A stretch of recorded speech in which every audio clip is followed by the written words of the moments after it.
In this session, we will study about the example of attribute control charts. The attribute control chart that we will study is NP chart and 100P chart.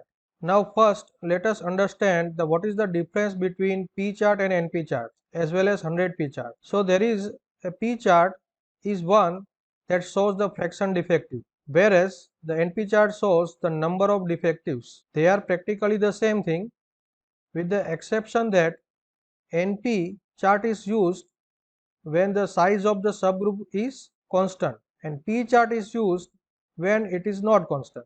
P chart અને NP chart નો તફાવત એ રીતે કહી શકાય કે P chart એ ખામીયુક્ત અપૂર્ણાંકની સંખ્યા બતાવે છે અને જ્યારે NP chart છે એ ખામીયુક્તના નંબર બતાવે છે જે પૂર્ણાંકમાં હોય છે. તેઓ વ્યવહારિક રીતે સમાન છે, પણ એક અપવાદ એ છે કે પેટાજૂથની સંખ્યા NP ચાર્ટમાં કોન્સ્ટન્ટ હોય છે, એટલે કે એકસરખી હોય છે, જ્યારે પેટાજૂથ n ની સંખ્યા P ચાર્ટમાં એકસરખી ન હોય તો પણ કરી શકાય છે. એટલે P ચાર્ટનો એ ફાયદો છે.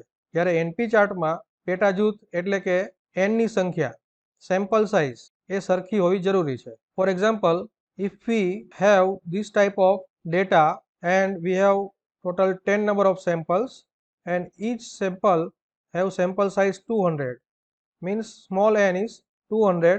દરેક સેમ્પલમાં તેની 200 સેમ્પલ સાઇઝ છે. And here in this column we have defectives, that is number of defectives. That is in sample number 1 it is having sample size n and number of defective 12. And here we have added all the number of samples, that is sigma of n. Therefore sum of n is equal to 2000 and sum of total number of defectives is 62. Now for NP chart we will use these equations for upper control limit and lower control limit. For upper control limit, NP plus 3 multiplied by under root NP in parenthesis 1 minus P bar, whereas NP is the total number of average defective. While in lower control limit we can use NP minus, here the sign change is NP minus 3 multiplied by under root of NP bar in parenthesis 1 minus P bar, where NP bar is the average number of defectives and it can be calculated by the ratio of sigma of D by sigma of n. And here in this example sigma D is 62 and sigma n is 2000. Now let us find the solution. We have upper control limit and lower control limit formula, and here the average NP is 62 by 10. 62 is the total number of defective and 10 is the sample size. So we get 6.2 and P bar is the average defectives. So average number of defectives is 62 divided by 2000. Here sigma n. So it is 0.031. Now putting this value in this equation, we get upper control limit of NP bar, that is NP bar, that is 6.2 plus 3 under root of this value 6.2 in parenthesis 1 minus P bar, that is 0.031. So upper control limit is 13.55 and lower control limit we get minus or negative 1.15. If we get negative value, then we can take the lower control limit as 0. Now if we draw the NP chart, first of all mark the upper control limit and lower control limit. That is upper control limit we already found 13.55 and lower control limit is 0. We found it negative, but we have taken it lower control limit as 0 because a negative value cannot be there, sample size cannot be negative, average defective cannot be negative. So we will take lower control limit as 0. So these red lines shows the upper control limit line and lower control limit line, while this green line we have already calculated NP bar is 6.2 with the help of this formula. So now marking all these points, that is number of defectives, here for the first sample we get 12. We have marked over here 12. So refer to this table. First number of defective for sample size 1 is 12, second is 4, third is 8. So in this manner, for sample size 2, second is 4, third is 8, fourth is 3, and like that we mark all the number of defectives for total number of samples 10. So we have total number of sample is 10. but sample size is 200. So likewise we can draw and check whether the process is under control or not. So here we found from this graph there is no defectives, no number of defectives that is going beyond a control limit or lower control limit. So this process we can interpret that it is under control. Now let us see the 100p chart, but before we can compare the p chart of the same data here, that is fraction defective data. In both chart pattern is identical, બંનેમાં pattern same રહેશે. તમે જોઈ શકો છો કે પી chart હોય કે NP chart હોય, પી ચાર્ટમાં ફ્રેક્શન ડિફેક્ટિવ બતાવશે, જ્યારે એનપી ચાર્ટમાં નંબર ઓફ ડિફેક્ટિવ બતાવશે. અહીંયા વર્ટિકલ લાઇનમાં તમે જોઈ શકો અહીંયા નંબર ઓફ ડિફેક્ટિવ્સ છે, જ્યારે આ એક્સિસમાં પ્રપોર્શન ડિફેક્ટિવ છે. બંનેના પેટર્ન સરખા રહેશે. પી ચાર્ટનું પેટર્ન અને એનપી ચાર્ટનું પેટર્ન બંને સરખું રહેશે, એટલે આપણે ઇન્ટરપ્રિટેશનમાં કોઈ ભૂલ આવશે નહીં. In the same manner let us understand what is the 100p chart. The 100p chart is another convenient way to represent the percentage defective and used when the management is interested to know the actual number of defective in percentage. Defective na percentage કેટલા છે દરેક સેમ્પલમાં એ જાણવા માટે તમે 100p ચાર્ટનો ઉપયોગ કરી શકો છો. તો 100p ચાર્ટ એક ખામીયુક્ત વસ્તુને ટકાવારીમાં રજૂ કરવા માટેની એક અન્ય અનુકૂળ રીત છે અને ત્યારે વપરાય છે જ્યારે મેનેજમેન્ટને ખામીની વાસ્તવિક સંખ્યાને ટકાવારીમાં જાણવામાં રસ હોય. માત્ર ફોર્મ્યુલાનો ફરક પડે છે.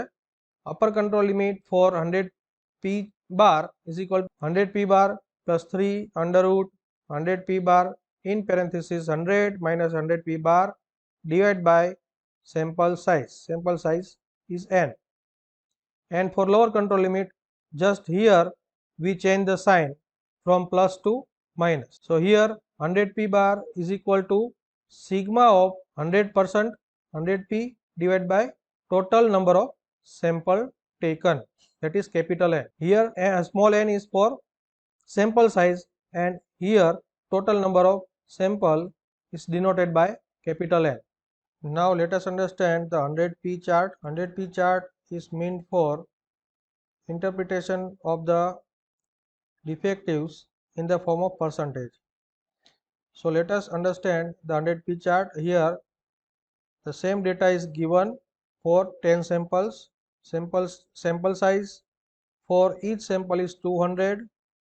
For example, for sample number 1 is sample size is 200, defectives are 12 and percentage defective, here one column is added. So percentage defective is 6%, that is 12 divided by 200. So for each sample the percentage defective is calculated in this column. Now we add all these percentage, the sum of 100p, that is 31, and number of defective is 62, and total number of samples sum total is equal to 2000. So let us apply the upper control limit and lower control limit formulas for percentage defective. So upper control limit for 100% defective is 100p bar plus 3 under root 100p bar in parenthesis 100 minus 100p bar divided by n. N is the sample size, that is 200. And average percentage defective can be calculated by sum of 100p bar divided by total number of sample taken, that is capital N, and in this case we have capital N is equal to 10. So here we have calculated and put the value in this equation. So we get upper control limit is equal to 6.77 and lower control limit is equal to minus 0.57. If the negative value we get, then we take 0 because number of defective is never negative. So in this way we put the value in this chart. So instead of p bar or proportion, we have to here place the value of percentage in percentage. Okay, so if we multiply 100, see here multiplied by 100 this value, then we get the percentage defective. So here how much percentage? 6%. So refer to this table. For sample number 1 percentage defective is 6%. For sample number 2 percentage defective is 2. So in the same way, we put mark all the values. In this way, we also mark the upper control limit and lower control limit, that is multiplied by 100. So if we multiplied the upper control limit by 100, we get 6.77. So here already we have calculated, and lower control limit is 0. We got this value in negative, but we have taken 0. And p bar, that is 100 p bar. 100 p bar is calculated, okay, by multiplying 0.031 multiplied by 100. So we get 3.1. So here we have to only multiply this value with 100, multiply these vertical proportions with the 100. This chart is identical with the NP chart. You can see P chart and NP chart. Okay. So NP chart, P chart and 100 P chart, all the three charts are identical. We get the same interpretation of the results. Okay. But the method and formula is different. These formulas and applications depend upon which type of interpretation we are interested. So if we are interested in percentage defective, then apply this formula. If we are interested in number of defectives, then we can apply these two formulas for NP bar, and for proportion defective we can apply the formula that we have already discussed in the earlier session. તો આપણને કેવા પ્રકારના result કયા ફોર્મમાં જોઈએ છે એ ફોર્મના આધારે આપણે ફોર્મ્યુલા મૂકીશું અને એ પ્રમાણે ચાર્ટ બનાવીશું. પણ બધા જ ચાર્ટ છે એ લગભગ બધા એકબીજા સાથે મળતા આવશે, સિમિલર હશે. 100p ચાર્ટ હોય, NP ચાર્ટ હોય કે પ્રપોર્શન ડિફેક્ટિવ ખાલી p ચાર્ટ હોય, એ ત્રણેય માટે ફોર્મ્યુલા અલગ અલગ રહેશે, પણ એનું જે ઇન્ટરપ્રિટેશન છે એ સમાનરૂપ એકરૂપ રહેશે. So here we conclude this session for 100p chart, P chart and NP chart. Have a nice day.